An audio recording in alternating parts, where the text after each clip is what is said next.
Hello? We're on live stream, right? No? Okay, why don't you cue me?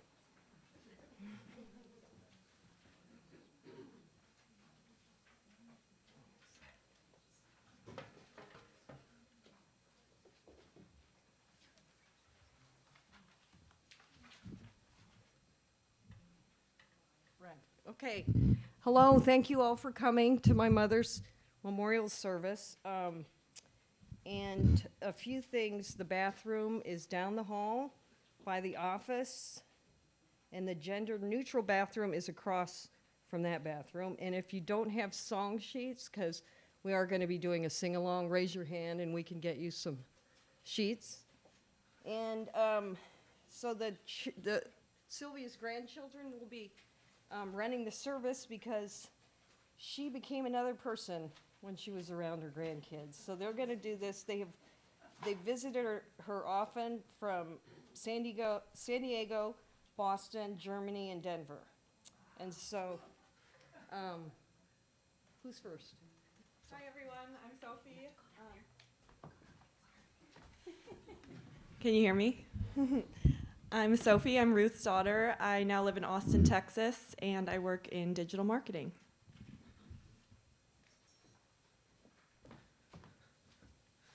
I'm Cameron.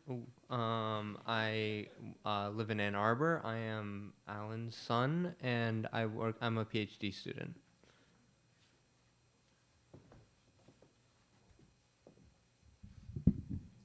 I'm McCall. I live in Denver. I'm Mike's daughter, and I work in recruiting.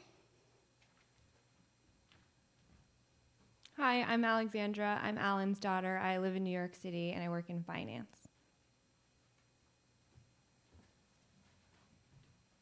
Hi, everybody. I'm Max. I live in Berlin, Germany, and I'm Ruth's son.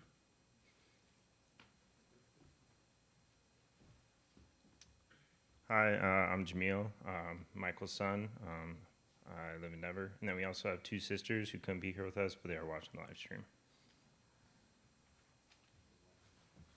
And now my brother David is going to read my mother's biography. Hello, thank you all for coming. Sylvia Taylor Fen was born on the 2nd of March, 1925 to Robert Taylor and Irmgard Veer Taylor in Media, Pennsylvania, as the middle child of three siblings between older brother Richard and younger brother Tommy. When she was young, she spent summers with an interesting group of relatives exploring the seashore in Rhode Island and running into giant sea turtles as they came ashore to nest. She was educated at the school in Rose Valley, Westtown School, Bryn Mawr College, George Washington University, and later at the University of Nebraska-Lincoln. She loved her time in the school in Rose Valley. After her passing, I realized that the household that she set up for our family was akin to a Rose Valley environment. She began her professional career as a public school teacher near Washington, D.C., where she met my father playing volleyball at the International Student Center there in Washington. Dad had several teaching positions throughout the South, and we moved as a growing family. And by the time we reached Nashville, Tennessee, where Mike was born, that completed our family unit. We lived on the West Coast for a couple of years before we moved here to Lincoln, where Dad had his final teaching position. Mom wore many hats, professional hats in her career, in addition to being a high school teacher. She worked for the Lincoln Indian Center. She ran a small newspaper in Valparaiso. She taught German courses at several colleges and taught English at colleges in China. She wrote freelance articles for the Lincoln Journal and Star, including one on the gardener in charge of the sunken gardens and one on sausage making in the Russian bottoms. In 1980, Dad was asked to give a series of lectures in China, and that country was just opening up at that time. And Mom joined him there in the spring. And it was an important trip for her because she had a chance to see where Dad came from and what he was made of. in her life, she had a lot of opportunities to travel near and far, here and abroad, and she enjoyed camping with her family. Mom and Dad divorced in the early 1990s, but they remained in close contact for the entirety of their lives. She enjoyed the company of children and grandchildren whenever there was an opportunity to visit. She was interested in local culture as well. And the Lincoln Friends meeting was an important part of her life here in Lincoln. She worked with some of you in doing prison outreach work at the Nebraska State Penitentiary. And she enjoyed the collaboration and consensus building emphasis of the American Society of Friends. She was also interested in the local history, specifically the African American experience here in Lincoln. She was proud that Lincoln was regarded as an ideal destination resettlement community for many groups fleeing war and persecution. She wrote lots of poetry, some of which we're surrounded by today. During the last part of her life, Mom lived in a variety of places, including an intentional community in far South Lincoln and several independent and assisted living situations. She enjoyed working with Nebraska nursing consultants and the homestead people, specifically her good friend Christy Briggs. Her health began to decline following a fall in early 2020. Even as she slipped away, she enjoyed singing and being sung to. My brother Alan played his ukulele, and we all sang with her, "She'll Be Coming Round the Mountain," many, many times in those last hours. So she enjoyed being sung to, and the last thing to go was her memory of American folk music. She passed away peacefully early in the morning of March 24th, 2020.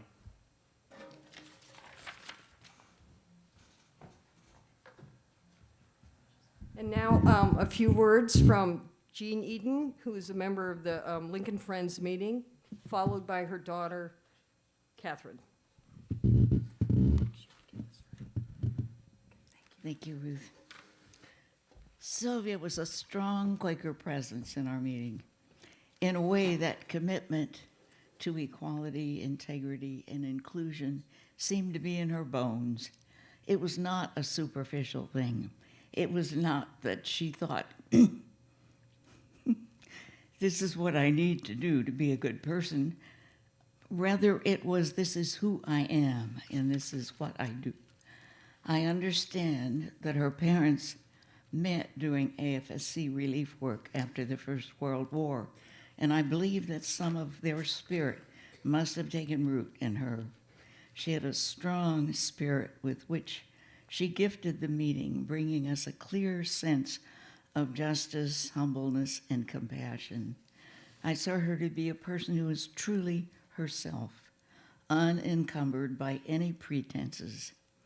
At the same time, I saw her as being respectful of others, including others who might not be widely respected, so that coming from a sense of humbleness, she was genuinely respectful of all.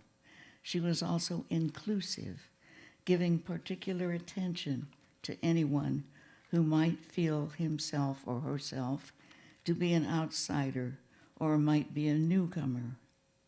She had a strong spirit and was not afraid to do what she felt or knew was right for her, such as going to live at the fish farm or going to live in China. She brought to us in the Friends meeting a strong care of integrity, compassion, and inclusion that helped to guide and strengthen us all. We are grateful.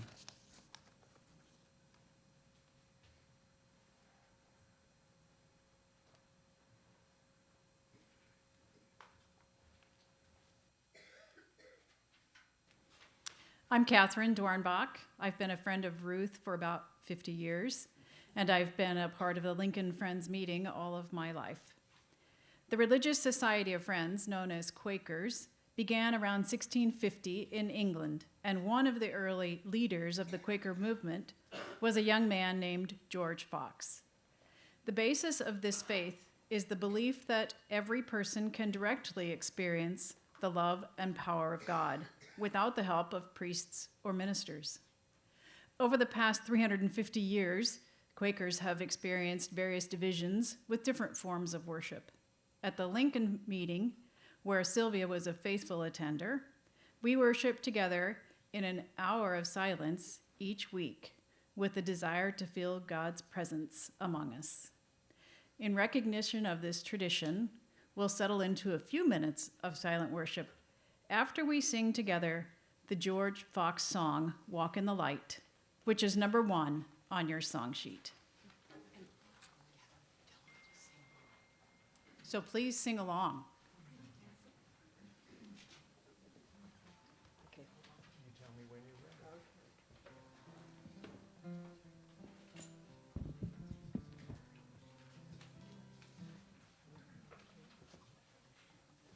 Okay, you gonna give an intro?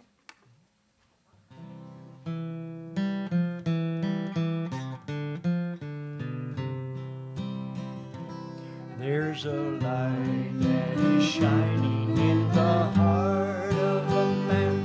It's the light that was shining when the world began. There's a light that is shining in the Turk and the Jew, and a light that is shining, friend, in me and in you.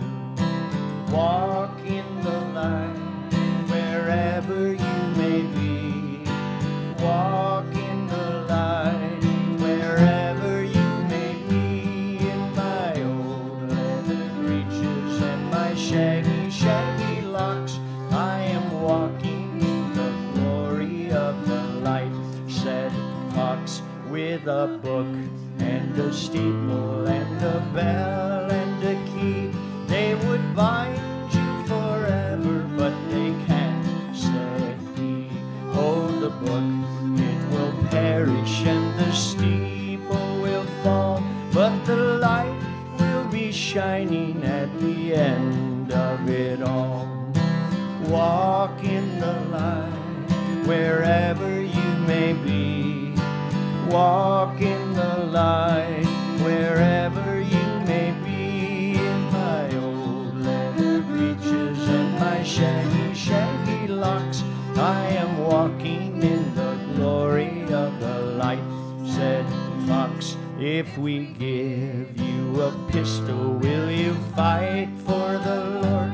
But you can't kill the devil with a gun or a sword.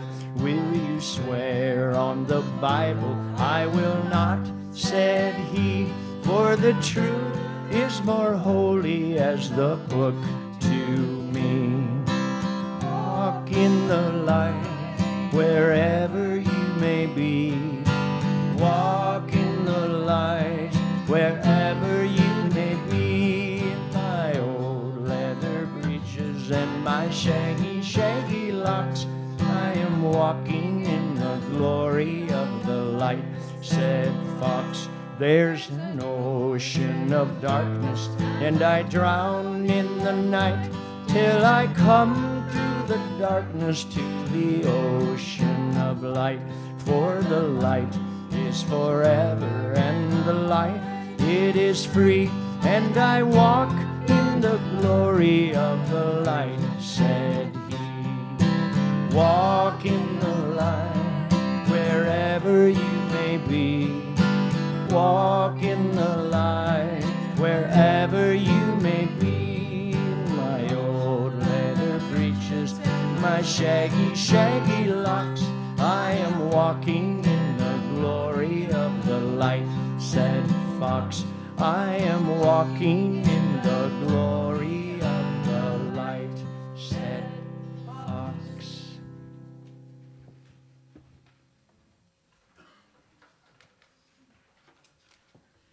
Now let's settle into a little silence.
Thanks, everybody. I'm going to start off sharing some memories with my grandmother, who we called Oma, and then I'm going to be followed by the rest of my cousins. So I wrote this on my iPad, and Oma and I used to do video chats together over the iPad. She didn't entirely know how to use it. Most of the time I'd see her forehead or also her glasses if I was lucky. And she'd kick it off by saying, "Max, where are you?" This is because as I went off to college and later in grad school in Germany, we'd keep in touch, and I developed a strong friendship with Oma that spanned generations and continents. We'd call each other weekly and leave voicemails when the other didn't pick up. And so I spent some time going through my old voicemails and listening to the notes she left. Guten Tag, Google subscriber, not available one. This is your grandmother, she'd say to me. I'd wonder where she got Google subscriber from. She certainly didn't know what Google was, but because I was living in Germany, I had a Google Voice number for cheap international calls. So she didn't have a Google contact list, but a huge white sheet taped to her wall with phone numbers, and I guess she had the Google number there marked appropriately. She also spent 2 of her formative years of her childhood in Germany, and so we'd speak Denglish, which is German plus English together on the phone, and when I said something wrong, she would call it out. She said, "Oof, that one really didn't sound right." So when I could, I would also visit, sometimes with family, but also alone. I'd fly into Omaha and take the Oma Link, or into Lincoln and rent a car or get a ride from Chuck Graybill, who's here today. So we had a lot of fun. We'd go to the zoo, which she loved, or she'd slurp up margaritas at La Paz. I'm not sure if that place is still open. And everywhere we went, she'd tell people we're speaking German. For instance, we went to Mr. Hu's too for Chinese food, which she loved. And once she got a fortune cookie that told her that she'd do very well in the field of computer technology. She gave me one of her looks like, they really didn't get that one right. But they did get the food right, and hopefully many of you will enjoy today. I think we've got it here, if I'm not mistaken. So in her calls, she'd ask what was going on in the family, what she heard in the family rumor mill. For instance, a trip to Iceland or Ireland, or the photos my sister sent, or her visits to the mountains outside of Denver, or the books she was reading with David, or even a letter from her German cousin, who she lived with, who I visited. And with all of these calls and visits, through our similarities and differences, I found that it worked pretty well between us, having someone to call up, chat, and laugh, even if things weren't going so well, or if one of us didn't know what was going on. Finding common ground across that shared experience. And on my last call with her, as she was in hospice over the iPad, the pandemic was just breaking out, and I told her about it, and she said, Gottes Willen, which is for heaven's sake, as she chuckled over the iPad, and she was surrounded by her family, and I think she ended well. So, yeah, thank you. I'm going to pass it to my sister, who's going to share her own memories.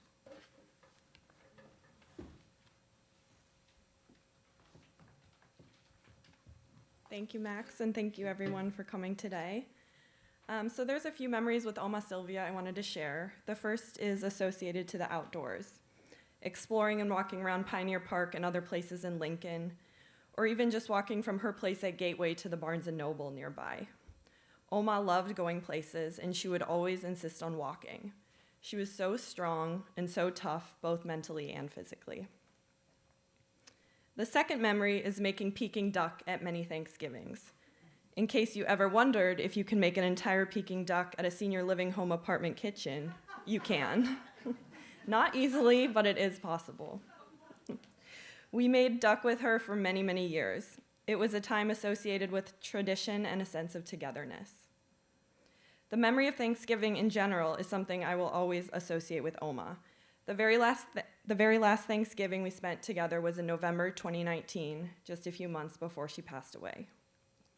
We had rented an Airbnb here. It was me, my mom, and my cousins. We all stayed in the same house. And that year we held that Thanksgiving in the Airbnb, and Oma came over. And so did many friends, many who are here today: Jean, Laureen, Chuck, Kelly, Mark, and others. It was a large group of family and friends, and everyone was in a good mood, eating, drinking. We played a lot of games. And I looked over at Oma at one point, and she was sitting there on the couch, surrounded by her loved ones, just smiling. And she was truly happy and content, and I'm so grateful for that last Thanksgiving in particular with her. The last memory I wanted to share was about margaritas, as my brother also mentioned in his speech, La Paz, the Mexican restaurant by her place at Gateway, or sometimes at Applebee's. Oma was not a drinker, but she could really drink those margaritas. One time, my cousin Cameron ordered a bright blue drink at an Applebee's. It was one of those large, over-the-top ones that had sour gummy worms in it. And she loved it. And we sat around together, laughing and sharing memories. And it was just a moment that I will cherish forever. I hope to continue the Peking duck tradition that started with her, and as my mom has with us. We actually made it this past year at my apartment in Austin. And I hope we make it for many more years in the future. So thank you again for everyone being here, and with that, I'll pass it to my cousin Cameron.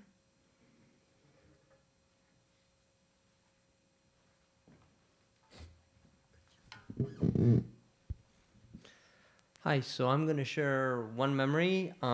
These events did happen, but I'm probably grafting multiple vacations onto one memory. Unfortunately, my memory is not very good with these events, but all of these things did happen, and maybe not just on a single trip. There was, I think Oma was recovering from some surgery, or after, my grandfather died, she was more lonely. And I spent a long weekend with her. We'll call it Columbus Day weekend. And I think one moment, maybe when she asked me to change the humidifier, Oma really loved her humidifier. I get sort of Zoolander vibes. I don't know if people have seen this movie. Maybe I'm sort of like, it's kind of a young movie, but there's this one scene where I think the bad guy or whatever, he has like a humidifier and then a dehumidifier, and they're both running at the same time. And so that is kind of what I imagine was sort of going on with Oma, but she didn't really have a dehumidifier. She just had like 5 humidifiers. Anyways, I was filling the water in the humidifier, and I think I let out a sigh or maybe some sort of depressed exclamation or something. And she asked me what's wrong, and I said, I have girl troubles, something's going on, in my life with women, and after some kind words, she said, "Let's go to the zoo." And so, the zoo, I don't know if people know, but the zoo is sort of like our hangout. Like we go to the zoo a lot. I was a little bit skeptical because the zoo is, the zoo, mainly, the Lincoln Zoo mainly caters to sort of like the prepubescent. And I was at least 25 at the time, and she was, way, way, way older than 25. And so, but we went, it was, we had a great time. There was these giraffes, and we bought some lettuce, overpriced lettuce. You can get lettuce at the, supermarket for a lot cheaper, but you had this overpriced lettuce, and we gave the lettuce to the giraffes, and they just lick them right off of our hands. I think we went on a train, and the train went around the zoo. And the seats are very small, because, of course, they're not catering to people like us. And so, but it was a great time, and I forgot my troubles. I think, I think I had a great time, and even now I don't even remember what girl I was thinking of, because she did a great job. So I can't remember, and maybe that's my memory as well. But when Oma passed away, I not only lost my grandmother, I lost a good friend, someone who used her experience and wisdom to guide me on my journey growing up. She was very, steadfast and had strong beliefs and pretty adamant about them. But she was, but with me and with my, whatever issues I had, confided in her. She was never overt or overbearing in the sense, although she did, like I said, speak her mind on many things. I remember the mother in the movie My Big Fat Greek Wedding. So the main character, she's trying to marry a guy who's not Greek. and this is a huge problem for the sort of like her father. And so the mother tells the daughter essentially, the father may be the head of the family, but the mother is the neck, and the neck can turn the head even when the head doesn't know it's being turned. And so I am not saying that I am Oma's father, but she was able to turn the direction of my head, even though I didn't know, it was being turned. And she was, and she was able to guide me in ways that I didn't understand and realize at the time. And even when I did, it allowed me to sort of save face and not sort of feel like I was being parented to. So she was very precious in my life, and even though I spent a lot of time with her, I do regret, I wish I could have spent more time with her. And now it will be McCall.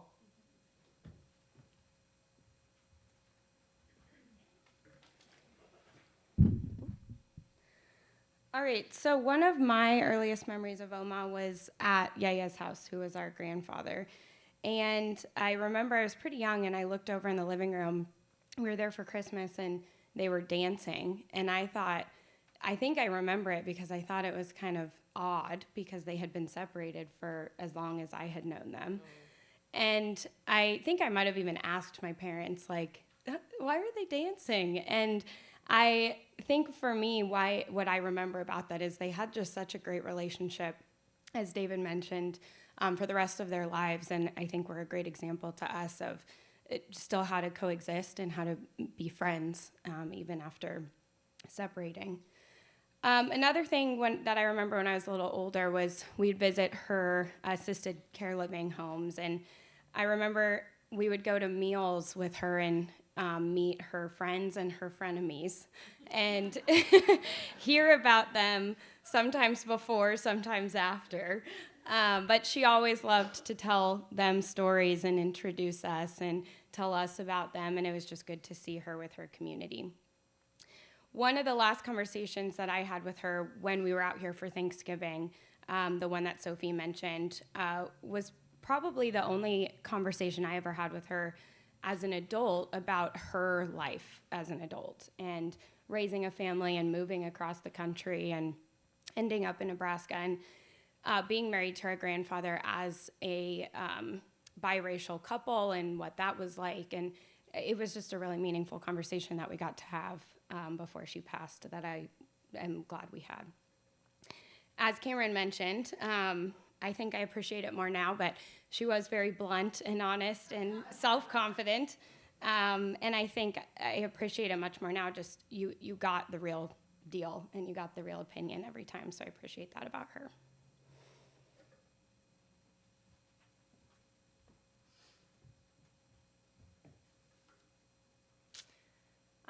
So about 10 years ago, I was discussing with my grandmother how I might go about anthologizing a body of poems that she wrote in the 90s and early 2000s.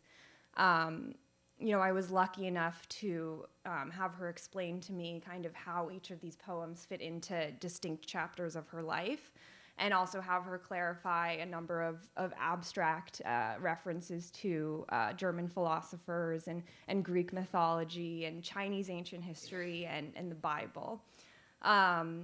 So, there are a number of common themes that run through these poems, including the challenges of being a woman and being a mother, the joy that she gained from her close friends and her children, loneliness and the solace that she found in Quaker meeting, and also a constant, chasing a constant sense of belonging and looking for a quote-unquote home. And so a number of these themes run through a poem that I'll read now. It's on the back of your program if you would like to follow along, and it's called Lighthouse of the Heart. Sometimes I wonder if there really is an inner pith, like that will-o-wisp thing Quakers call spirit of the meeting. Is that core a fiction, or is it really there? I read a poem by a prisoner named Odie trying to tap into his childhood, and the only place he could think of that gave that gave him shelter was a playing field in Pennsylvania where he'd sit in the grandstand enjoying the grass. It was by the tracks. And a sailor returning to a place whose language he had forgotten, where the waves lapped the shoreline with longing. Language and taste are road signs, gefilte fish and Auflauf, or simply good old Pennsylvania cheesecake. And so are smells and jokes and phrases, Gottes Willen, or zum Teufel, or das ist ja unerhört. These are landmarks, like Port Alice to the sailor, that tell a long-forgotten story of a place that only comes to you in dreams. Who knows? Perhaps in Kartoffelpfannkuchenland, or by Gray's Landing on the Delaware, there may be a lighthouse that carries my name. Or, standing there, I will taste a flavor that will be a taproot to my heart. I will pass it over to Jamil.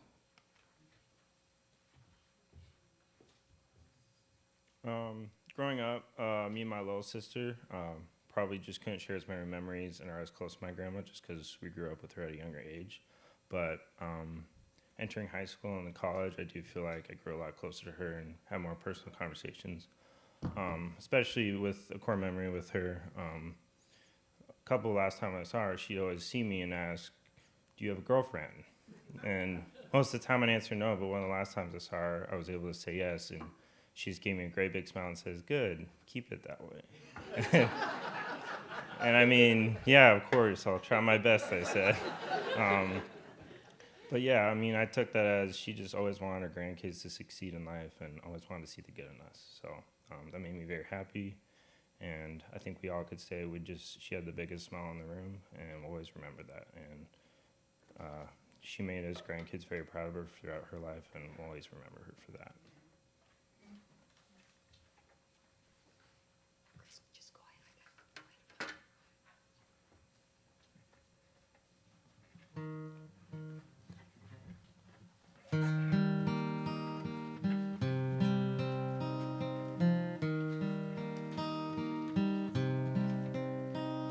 I've heard there was a secret chord that David played, and it pleased the Lord, but you don't really care for music, do you?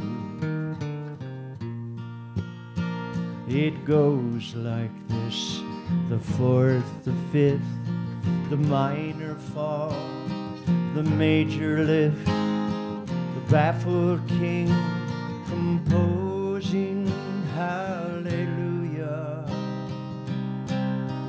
hallelujah, hallelujah,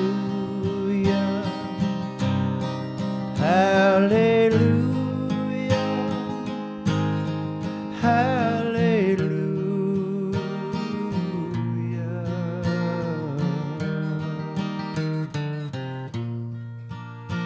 I did my best, it wasn't much.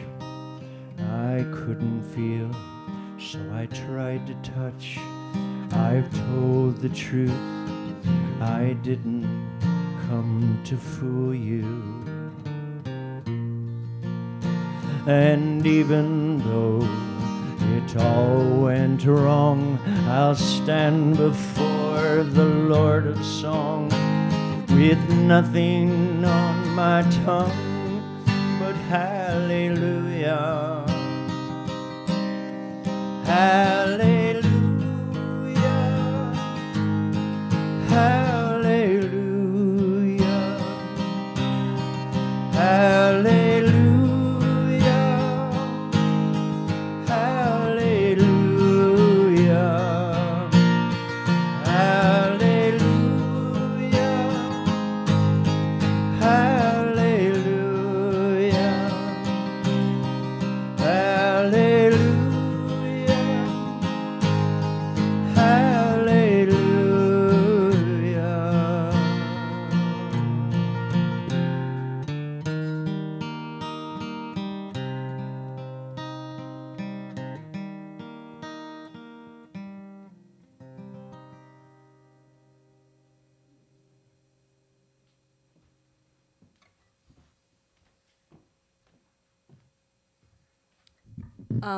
So now I'd like to introduce Chuck Grable.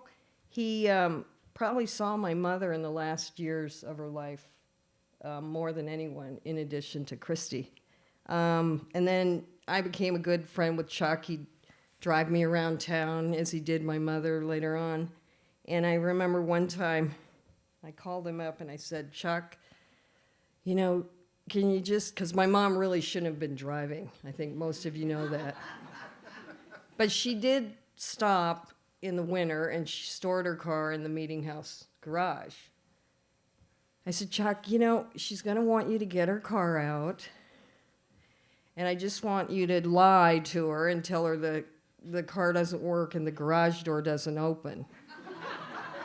And Chuck, bless him, says, Ruth, I can't lie. I'm not going to lie to her. So I went over there and I pretended it didn't work.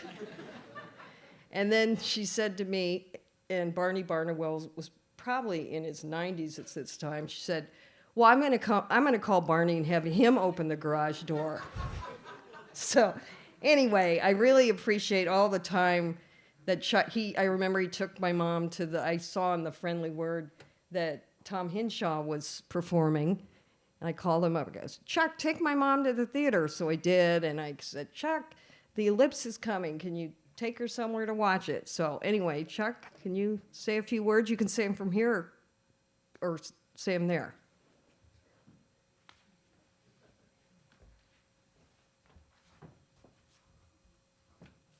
Well, to kind of carry on the theme about lying, my full name is Charles Paul Grable III, which will become important in a minute.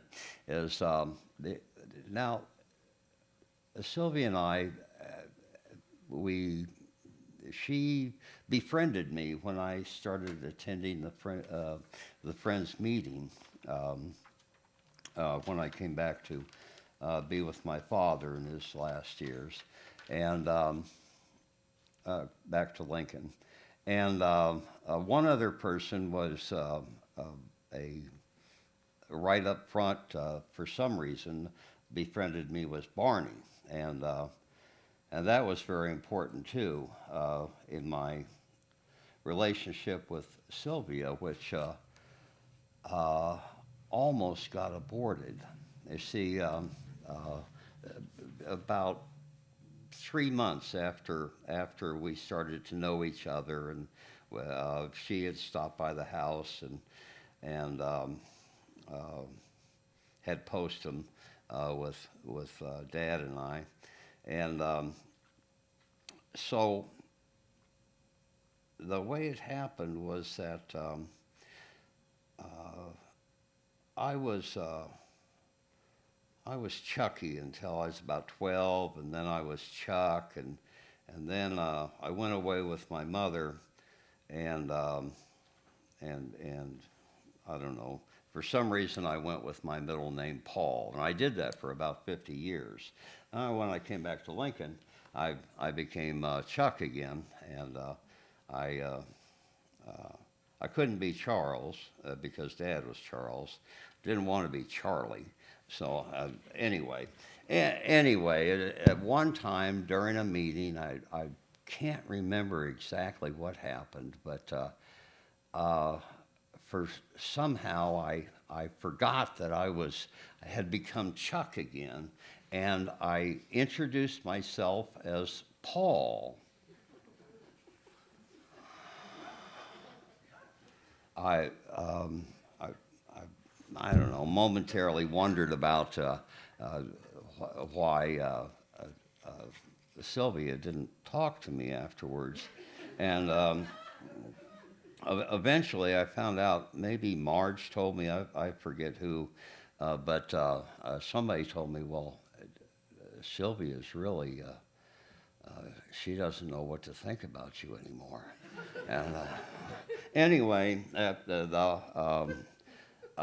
Barney came to me and said, "How come you're Paul Chuck?" And I explained it. I hadn't even realized I'd called myself Paul, but I explained it to Barney. He said, "Oh, okay. Well, that makes a difference." I said, "What? To what?" Anyway, she went to Sylvia, Sylvia was, she was righteously angry, but she came to me and she said, it's important not to lie, Chuck. And and thus I started to learn about her. Is one thing was she was a very nuanced person, and but she was real black and white about that one thing. There wasn't anything like double speak or double entendre or white lie. No, it was all either truth or lie, and so that's. But she forgave me, and that's why I told somebody, no, I can't lie to Sylvia. So anyway, that's my story.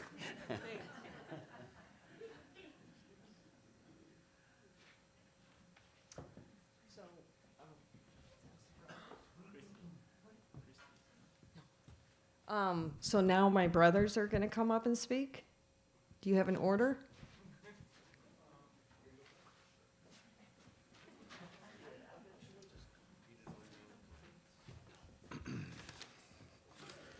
Youngest first.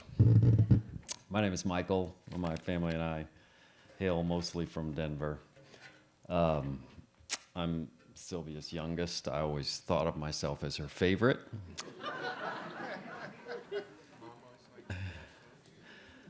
Like a lot of people, I had a hard and complicated relationship with my mom, but I'm grateful that in the last years of her life, I think we came to a much better place together. That might be true of some others of you as well.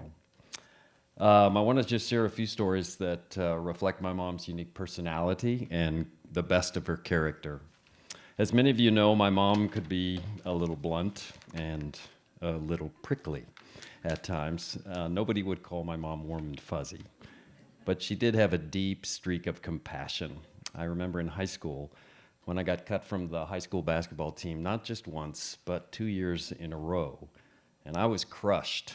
And my mom's first response, I just remember this, it's stuck in she just said, "I am so sorry." That's all she said, and that's all she really had to say. It gave me hope for myself. I also remember once when I was younger, I was laying in bed, I think I was fighting some kind of a flu or something like that. I just felt terrible for quite a number of days, and I remember my mom sitting, this is what little boys remember about their mom, sitting on the side of the bed, stroking my back, and it made me feel much better. I also remember times when my mom would take me swimming at the old Muni pool, 23rd and N Street. For whatever reason, on those concrete benches that surrounded that huge pool, ragtag men used to gather and just loiter around, and they were rough, they were haggard, they were scary looking to me. They were often intoxicated. One day, as Mom and I started our walk home from Muni Pool, we encountered one of those men. He was drunk, his face was covered with open, bleeding sores. And I just remember my mom stopping and asking if he was okay, and then she gave him her towel, gave it up for him so that he could wipe his face and care for himself. I remember back in the 1970s, my mom worked the after-school shift at the Rec Center 2 on 23rd and O Street.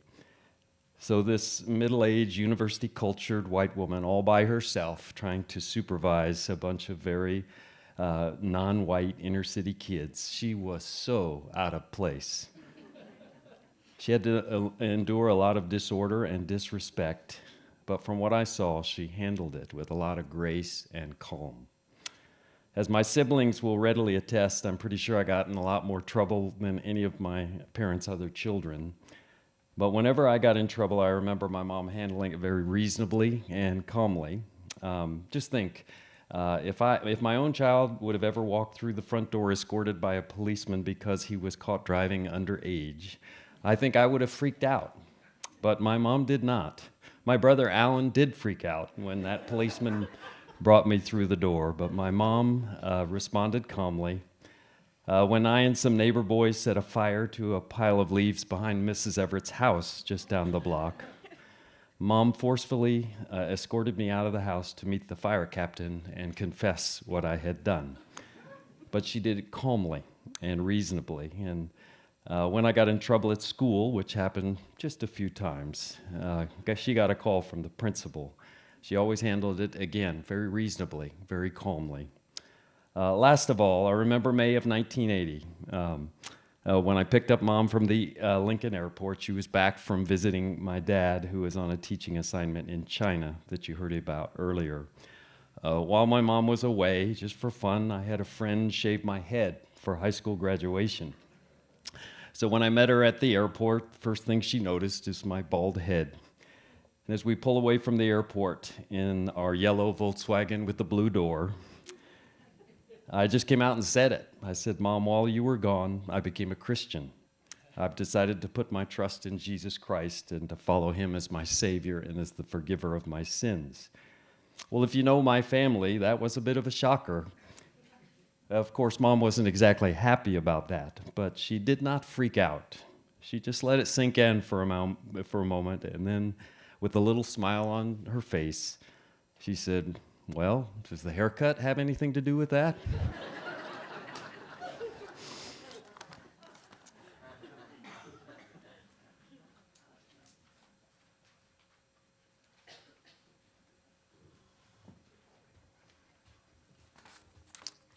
I'm Alan. I live in Boston, as some of you know. And I want to thank so many people for coming. It's so good to see so many from all different circles of Mom's life. And you know, the family, we've got, you know, the immediate family, but also the grandkids from all over the country, all over the world. The meeting people, the home instead folks, you know, other friends like Chuck and Ruth's friends and David's friends, and I see some of my old classmates, and it's just great. Lincoln Literacy. You know, I really never thought about it until recently, but you know, she was a good mom. But I never really thought about her life until, of course, you know, the last few years when you think about those things. You know, when you think about all these things, and you've heard some of them before, you know, you think about her life and some of the things she did, and she did really have a rich life when you put it all together. And I never really thought of that before, you know, pretty recently. She was adventurous. She was unconventional. She was somewhat restless. But she never settled. She never was complacent. And that's one of the things I think that really helped her, again, find some peace towards the end of her life. She kept trying different things until sometimes it worked, sometimes it didn't. But she kept trying. She wasn't complacent. I'm more cautious like my father is. But she, you know, she wasn't afraid to try new things. And sometimes they didn't work out. But most of the time they seemed to. And I think... you know, that's part of the reason she has such a wide, diverse, and varied social circles that she maintained and friends, and that I think really, again, helped her find some peace at the end of you know, last 10 or 15 years of her life. Just one memory. I'm not going to bore you with you know, childhood memories, but just one memory that kind of captures maybe the theme. When, I don't know, 10 or 15 years ago, we were in Lincoln for, you know, Christmas or something, you know, she'd look at the newspaper and trying to find out things to do. And so, you know, there was a modern dance performance at the Sheldon Art Gallery. And, you know, taking our teenage grandkids, I think Cameron and Max went to that. And like, a modern dance show, okay, what the heck, you know? And, you know, so we go there, and, you know, wow, it was, you know, these two guys were just running around and chanting, and it was just, we were just like speechless, astounded. Everybody, mom, the kids, everybody. And and again, it was just so bizarre, but so memorable. And that was her, it worked out. It really did. And that was kind of the kind of theme of her life. She just was willing to do that stuff. After kids flew the coop, as was mentioned before, she went to China for a year to teach English. She got her master's degree in German and was an instructor in German and English as a second language at the university. She took poetry courses. She participated in poetry readings. It was, again, she just wasn't going to sit still and kind of be complacent about things. After the separation from Dad, she went to the fish farm, as I think Jean mentioned, to live. Very primitive place. And I remember going there, and it's like, she had to fetch wood to put in her stove to heat her room at night. It's like, wow. So she was a tough lady. She loved her grandkids. So we had many, many great holidays together. But as I mentioned, I think part of her happiness in the last 10 or 15 years of her life had to do with her varied and diverse social communities.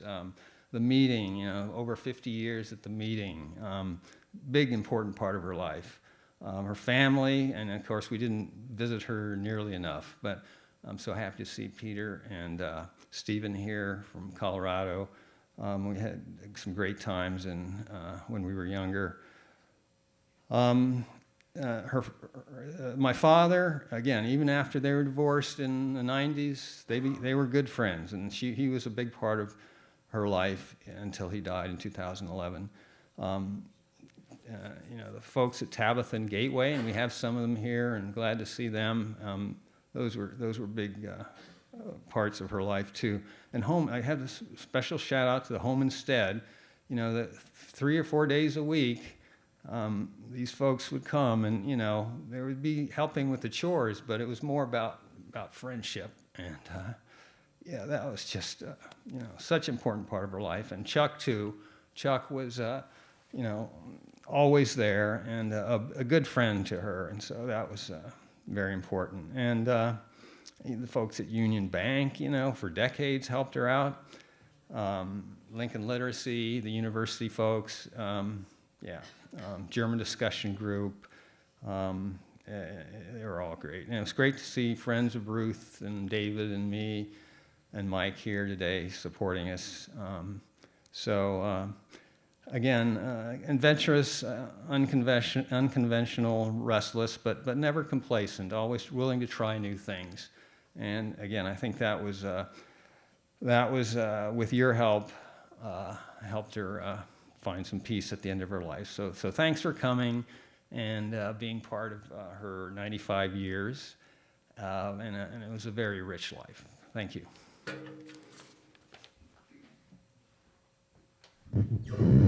We have a musician in high demand, so he has to leave. This is Chris, so he's gonna sing, and then David, you can come on. I apologize, I have to go. But I had a feeling this was going to go longer, which is great.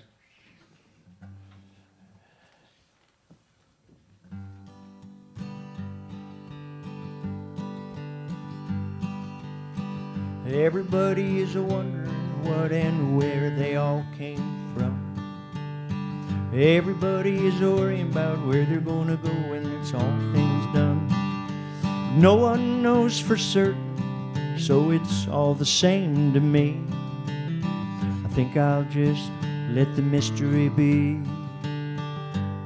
Some say once you're gone forever. Some say you're going to come back. Some say you rest in the arms of the Savior if in sinful ways you lack. Some say that they're coming back in a garden, bunch of carrots and little sweet peas. I think I'll just let the mystery be. Everybody is wondering what and where they all came from. Everybody is worrying about where they're gonna go when the whole thing's done. But no one knows for certain, so it's all the same to me. I think I'll just let the mystery be. Some say they're going to a place called glory, and I ain't saying that ain't a fact. But I've heard that I'm on the road to purgatory, and I don't like the sound of that. Well, I believe in love, and I live my life accordingly. But I choose to let the mystery be.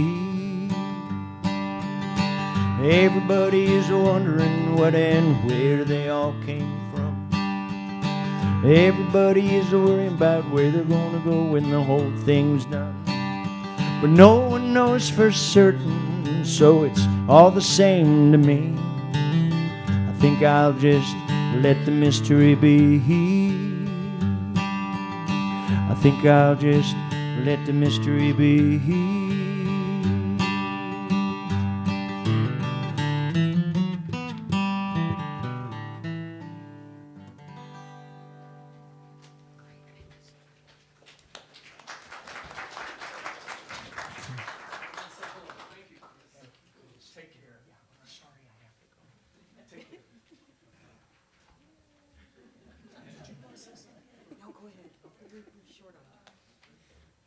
So I just wanted to sort of fill in some blanks. I just wanted to fill in some blanks. And this is a story, I don't know if anybody else knows it in this room, except maybe Alan will remember this, but when we lived in Tennessee, we used to take small vacations at a place called Liberty Bell, which is a lake there near Nashville. And it was a large lake, and a lot of people went there in the summer, and we were swimming one day, and a small child went missing. And there were like a whole bunch of lifeguards, and what they did was they went shoulder to shoulder in the water, in the lake, in the swimming area. And basically what they were doing was they were dredging the lake to see if they could dig up that child someplace. And we were all just waiting on this. It was horrible, waiting to see what was going to happen. And there was a lodge up behind the swimming area with a swing set, and Mom had gone up there. She was the only one that had this thought to go up there and check the play area. Sure enough, that kid was in the play area. And she appeared at the top of the hill with this baby in her arms. And everybody, there were hundreds of people, and they looked up, they saw the baby, and they made a beeline to the water. They just went, they didn't wait, they just knew that everything was okay. And Mom could just think in ways that other people couldn't. And she was the only one, and that would have gone on for probably hours before they found that child. But that's an enduring memory of mine. The other thing is that she used to like to sing to herself, and she really liked singing. And her favorites are accompanying the slideshow that you can see after the service. It's just the American Songbook, show tunes with snappy lyrics, clever, sharp-edged stuff from Broadway. Let's see, what else? Oh, one other thing. She never stopped re-examining her positions. I read to her aloud. That was one of the last things I had the pleasure of doing, was reading to her aloud, and I did it over the phone. And the last book that we read was Hamilton, and it's a large book, and it's the play by Lin-Manuel Miranda. That's what that play is based on. But we were reading it, and the book is fairly candid and straightforward about the Patriots. And Mom had always looked up to these men, the founding fathers, the American founding fathers. This book cut them no slack. It was very honest about the lives of these men, slaveholders, okay? Men with feet of clay who were flawed And I could hear, it was so funny, it was over the phone, I could hear these gears in her mind just sort of like clanking. And it's like she had to re-examine her position, her adoration and idolizing these patriots because of who they were. And I thought at the time, I mean, this happened over and over. Every time I read to her, you know, she'd really sort of question her own, where she had invested her energy. And I thought at the time that, you know, if I can do that, half of that at her age, at 90, re-examine myself, you know, and everything that I put faith in, I'll be just fine. But I really admired that about her, that she could do that at such a late date in her life. It's just really, look at change, and look at it brutally. And boy, I really respect that. Thank you.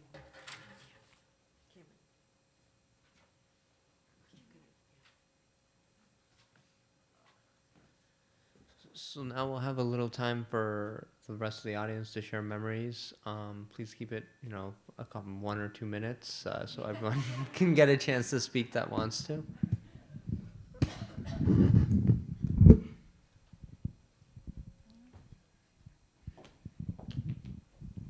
So Ruth asked me to speak on behalf of my sister, who thought a good deal of Sylvia, because Sylvia was the first woman that she met that was so intelligent, so creative, so direct, that she became a model. And anybody who knows my sister knows that that modeling worked really well. I'm also going to speak a little bit for my father, who is no longer with us. At the end of his life, the thing he remembered about Sylvia was the thing that I saw Ruth doing this afternoon, which was organizing performances with her siblings. And that sort of dramatic flair and capacity to organize carried with her right up into Westtown, as far as I know. I didn't hear, my dad didn't tell stories about anything further in that regard, but he told that story over and over again towards the end of his life, so it was really quite important to him. And the third thing I wanted to say was, it's the questioning that David just mentioned. She not only questions herself, but she expected other people to do it too. And she did that with my deeply held pacifist beliefs, which were also poorly thought out at the time, and those became quite a bit richer because of her. Who's your sister? Carla Taylor? Are you Peter? Yes.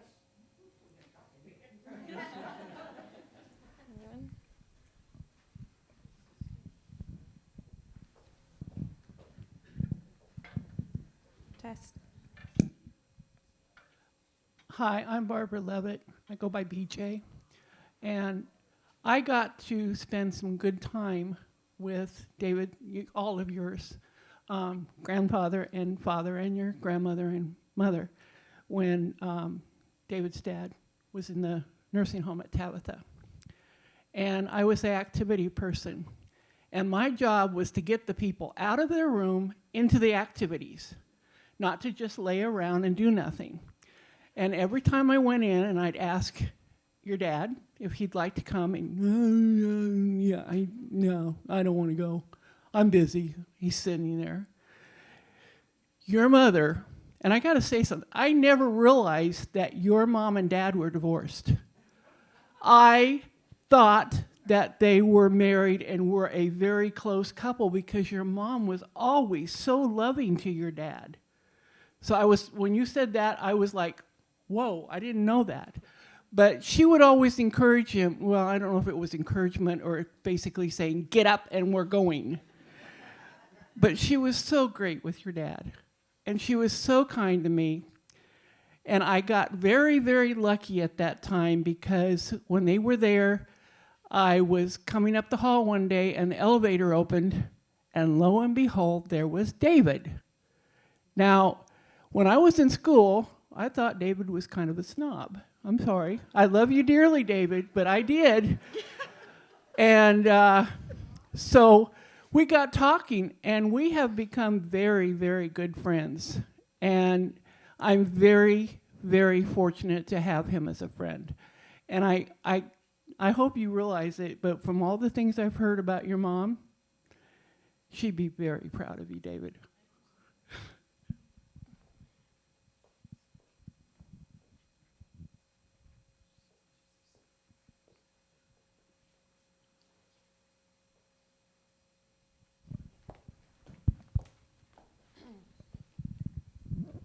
I'm not good at speaking, but Sylvia just was someone you just loved immediately. I'll be really quick. I was probably one of her last caregivers. I had a daycare in my home at the time, and I had it for 25 years, but I did this at night because my mother had passed away, and I just wanted to care for people. So anyway, I just remember reading her bio, and we have to read through this book before we go in, and it said she's very intelligent. Don't call her sweetie, baby, honey. I'm a caregiver. That's what I tell people that call my kids all day long. So, but my first encounter, my very first day with Sylvia, I walked in and she started having me do these. Well, first of all, she was doing yoga in her bedroom, and she was probably 92 then. I was like, what is this? I was like so impressed. I couldn't do it. And so I started doing she was telling me and I was her Sunday morning. I was with her 2 hours every Sunday.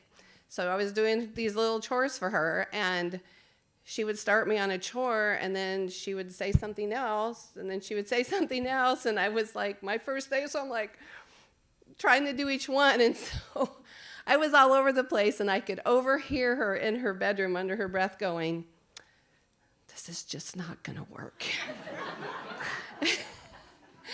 And I just was mortified. So I just went home. I said, Lord, if I'm supposed to be here, help this woman like me. But after that, I just got used to her routine, and I came in and I knew what to do, and we clicked, and it was really great. And I loved reading her poetry. And I will tell you, she talked about all you kids, her children. I mean, she uplifted you. She was so proud of all of you and the grandchildren. I mean, she talked about you guys nonstop. So we got to know you through her. And she was intelligent, way more intelligent than I'll ever be, but I am so blessed by what she taught me. And as a Christian, and her being, her beliefs and stuff, she was so amazing in our conversations. I just really, she was a blessing, and I'm just so grateful that I got to meet her. You want to say something? You're the favorite.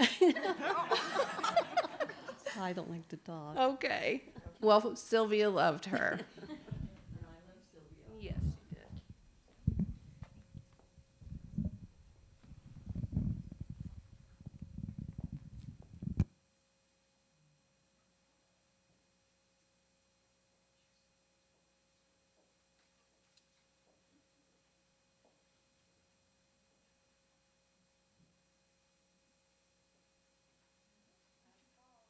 Wait. Okay. No one else? Anybody else? Okay, so there'll be a slideshow running that David made, and it will be running on a continuous loop. And please come for Chinese food, and you're welcome. The church says you can eat the food in here if you want. And then you can wander in and out. It'll just be playing over and over. Let's see. And I think that's it. Max, can you play? You have some shout-outs.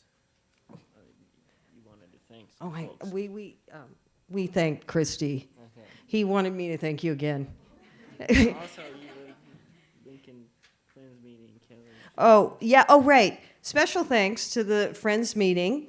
And Jean from the Unitarian Church here, and Kelly, do you want to stand? Kelly, who's been a really great friend to me and my mom.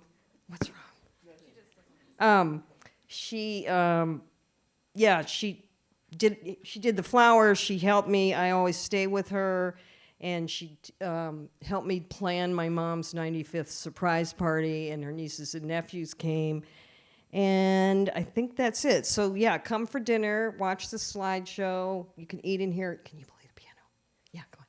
And there'll be some music, coming and going, right?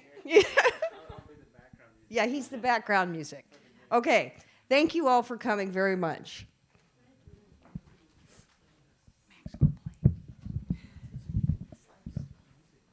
What? Why?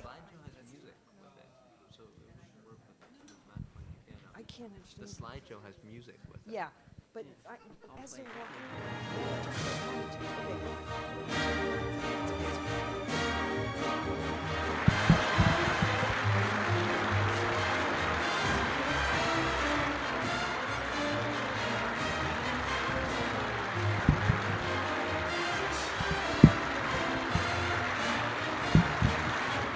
There's no business like show business, like no business I know. Everything about it is appealing, everything that traffic will allow. Nowhere could you get that happy feeling when you are stealing that extra bow. There's no people like show people, they smile when they are low. Yesterday they told you you would not go far. That night you opened and there you are. Next day on your dressing room they've hung a star. Let's go on with the show. The costumes, the scenery, the makeup, the props, the audience that lifts you when you're down. The headaches, the heartaches, the backaches, the flops, the sheriff who escorts you out of town. The opening when your heart beats like a drum. The closing when the customers don't come. There's no business like show business, like no business I know. You get word before the show has started that your favorite uncle died at dawn. On top of that, your pa and ma have parted. You're broken-hearted, but you go on. There's no people like show people. They smile when they are low. Even with a turkey that you know will fold, you may be stranded out in the cold. Still, you wouldn't change it for a sack of gold. Let's go on with the show. Let's go on with the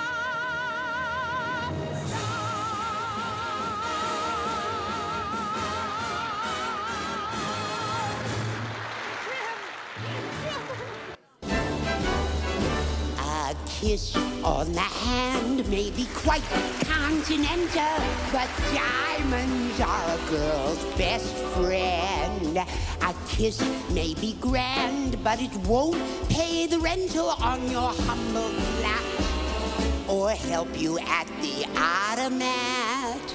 Men grow cold as girls grow old, and we all lose our charms in the end. But square cut or pear shape, these rocks don't lose their shape. Diamonds are a girl's best friend. There may come a time when a lass needs a lawyer, but diamonds are a girl's best friend. There may come a time when a hard-boiled employer thinks you're awful nice. But get that ice or else no dice. He's your guy when stocks go high, but beware when they start to descend. It's then that those louses go back to their spouses. Diamonds are a girl's best friend.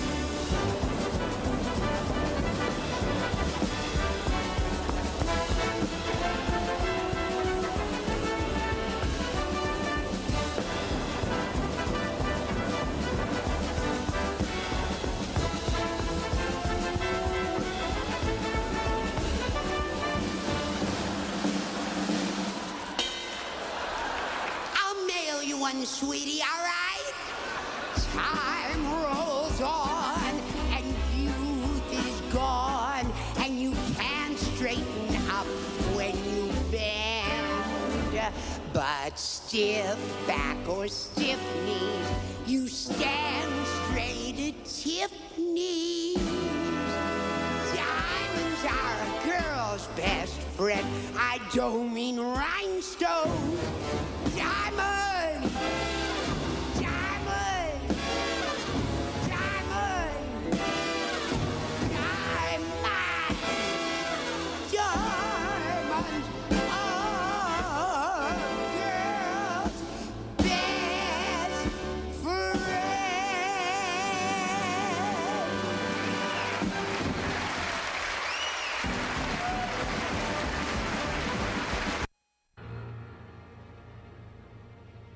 I had a dream about you, baby.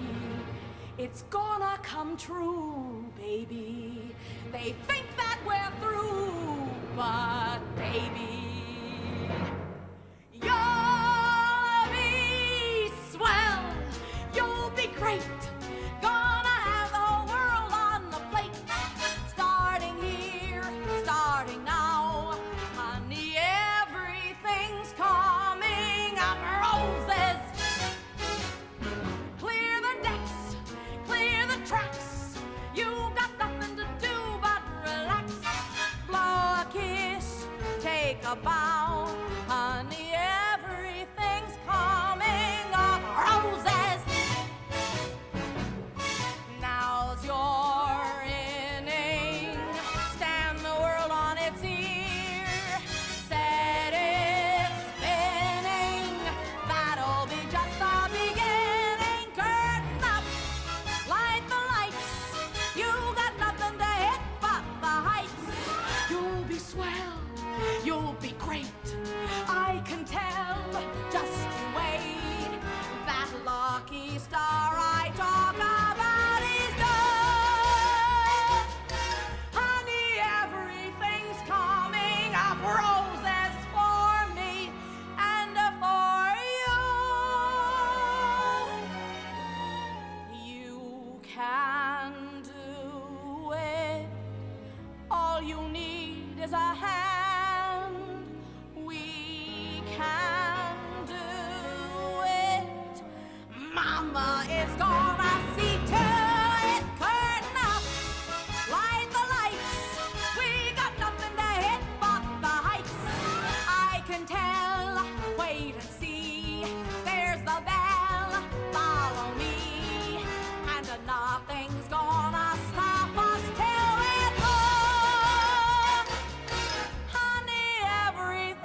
and the cotton is high.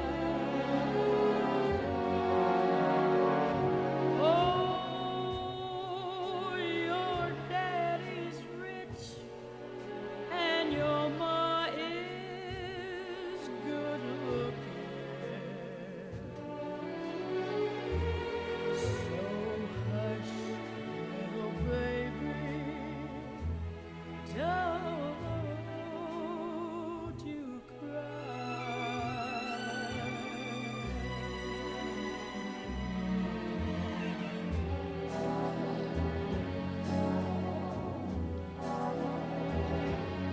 One of these mornings,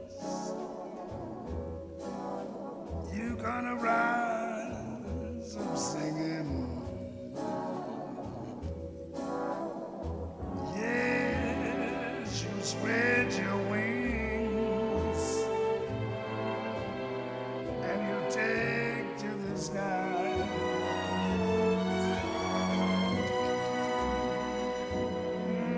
But till that morning, there's nothing can harm you. Yes, with daddy and mommy standing by.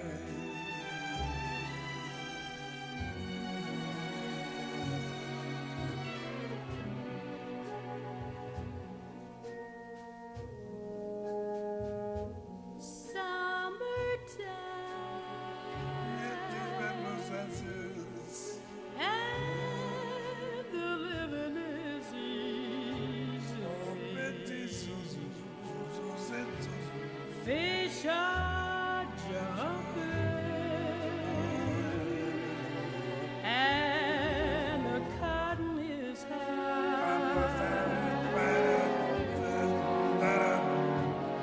Oh, your daddy's rich and your ma is good looking. So hush, little baby, baby, don't you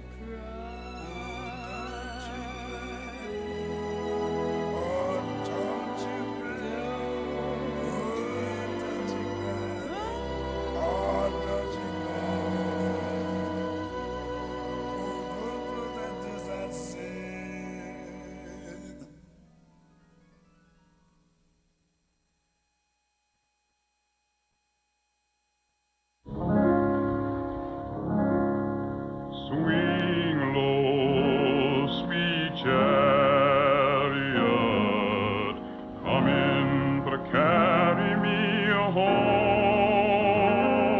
Swing low, sweet chariot, come in to carry me home. Swing low, sweet chariot, come in to carry me home. Swing low, sweet chariot, come in to carry me home. I looked over Jordan, what did I see? Coming to carry me home, a band of angels coming after me, coming to carry me home. Swing low, sweet chariot, coming to carry me home.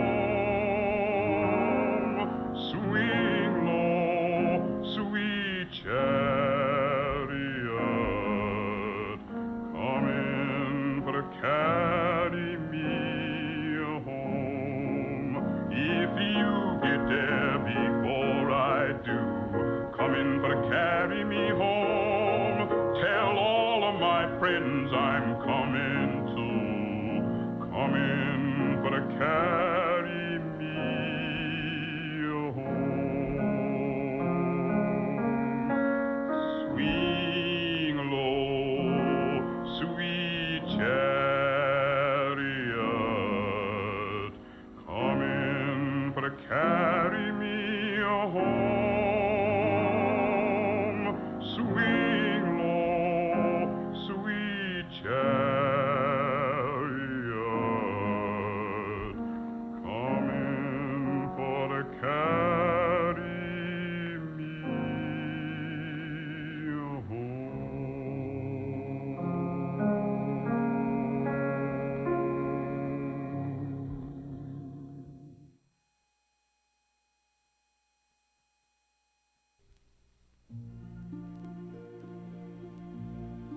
When you walk through a storm, hold your head up high, and don't be afraid of the dark. At the end of the storm is a golden sky, and the sweet silver song of love. Walk on through the wind, walk on through the rain, though your days be tossed and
longing to tell you, but afraid and shy.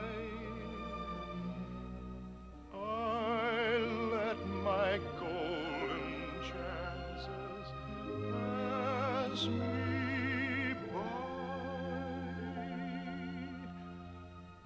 Now I've lost you. Soon I will go in the mist of day, and you never will know.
Summertime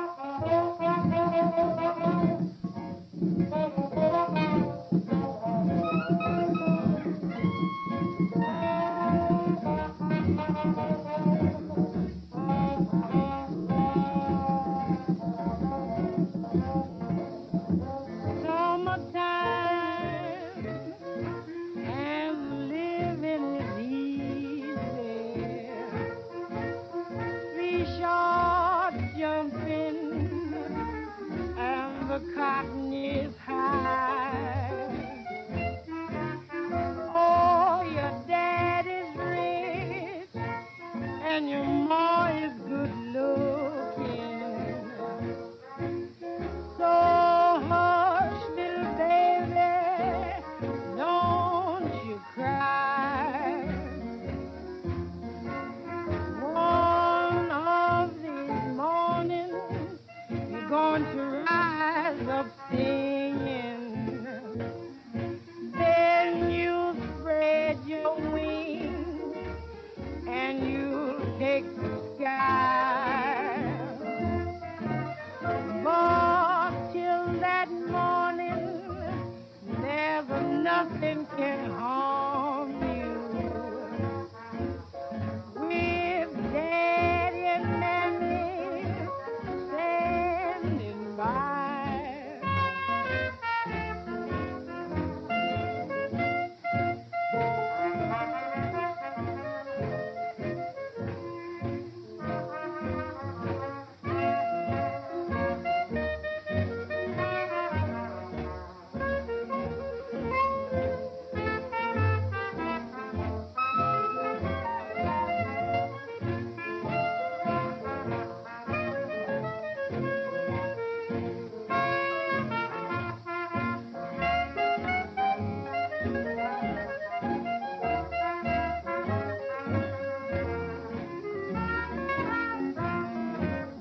One of these mornings, you're going to rise up singing. Then you spread your wings and you take the sky. But till that morning, there's nothing can harm you. With Daddy and Mammy standing by.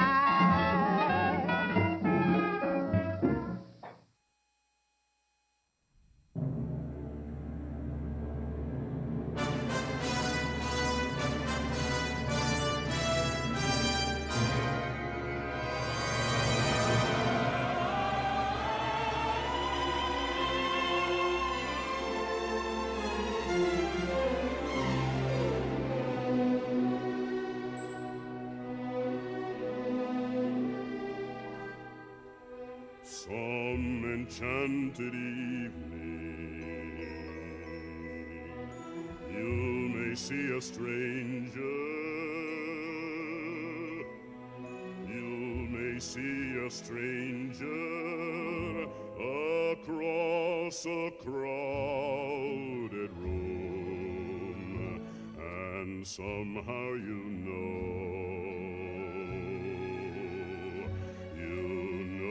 even then that somewhere you'll see her again and again.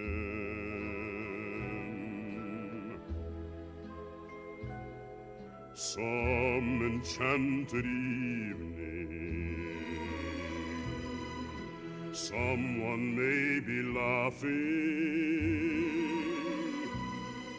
You may hear her laughing across a crowded room, and night after night, as strange as it seems, the sound of her laughter will sing in your dreams.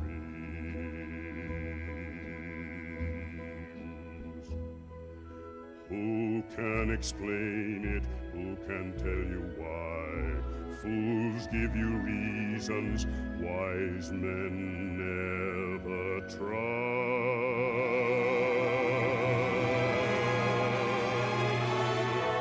Some enchanted evening, when you find your true love, when you feel her call you across a crowded room, then fly to her side and make her your own, or all through your life you may dream all alone.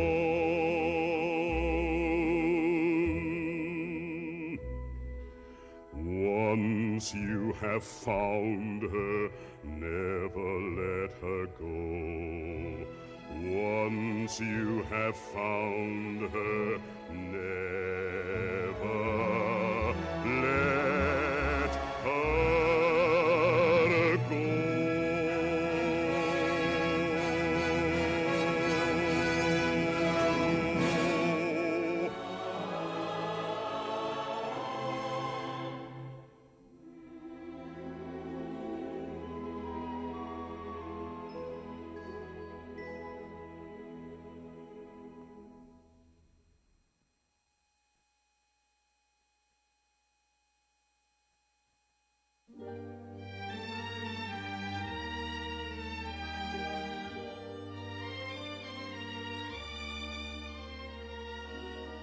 Times have changed, and we've often rewound the clock since the Puritans got a shock when they landed on Plymouth Rock.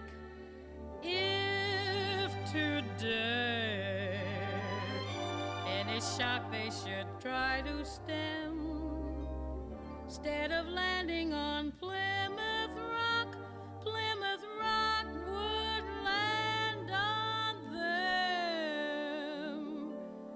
In olden days, a glimpse of stockings was looked on as something shocking. Now, heaven knows, anything goes. Good authors, too, who once knew better words, now only use four-letter words, writing prose. Anything goes. The world has gone mad today, and good's bad today, and black's white today, and day's night today, when most guys today that women prize today are just silly gigolos. So though I'm not a great romancer, I know that I'm bound to answer when you propose.